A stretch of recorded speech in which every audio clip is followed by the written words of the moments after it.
Now to Waterbury Superior Court. Today, the woman accused of imprisoning and torturing her stepson for more than 2 decades faced a judge for the first time since March. And tonight, one of the provisions of her protective order is no more. Kimberly Sullivan was arrested in March after a fire at her home where her emaciated stepson was discovered. She appeared before a judge today for a pretrial hearing. Fox 61's Alicia Hercules was there and joins us live now outside the courtroom. Alicia, the prosecution and defense both had requests for the judge. Annette, today's hearing focused on 3 motions, 2 from the defense and 1 from the state. The big takeaway, Sullivan is now allowed back in the home where police say she held her stepson captive.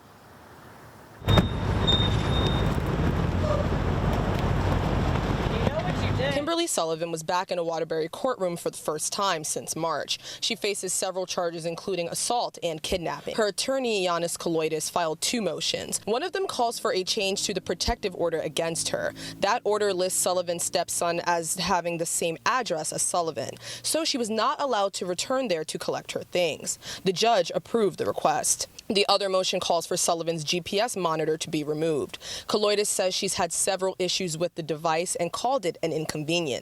We don't think there's any need for that bracelet to be on. There's no need to track her movements. There's no threat to the public or anyone. The motion was continued until Sullivan's next court appearance. Her attorney says he is confident the motion will be granted. Meanwhile, the state filed a motion to block the defense from accessing the medical records, address, and name of Sullivan's stepson. Sullivan's attorney filed an objection to that. He's making these allegations. He's going to have to take that stand. He's going to be cross-examined. There's no hiding. Kaloidis believes there's no reason to shield the accuser's identity. My client has a right to confrontation, has a right to confront her accuser in a public setting. If her accuser wants to hide and be anonymous, well, that's not how this works. The judge also continued that motion. Sullivan was arrested in March after a fire at her home. First responders discovered her 32-year-old stepson, who weighed only 68 pounds at the time. The stepson said he started the fire to gain his freedom. He detailed years of abuse inside that home going back to when he was 11 years old. Kaloidis says the allegations have turned Sullivan's life upside down. She's done nothing wrong, and the evidence against her is lacking, to say the least.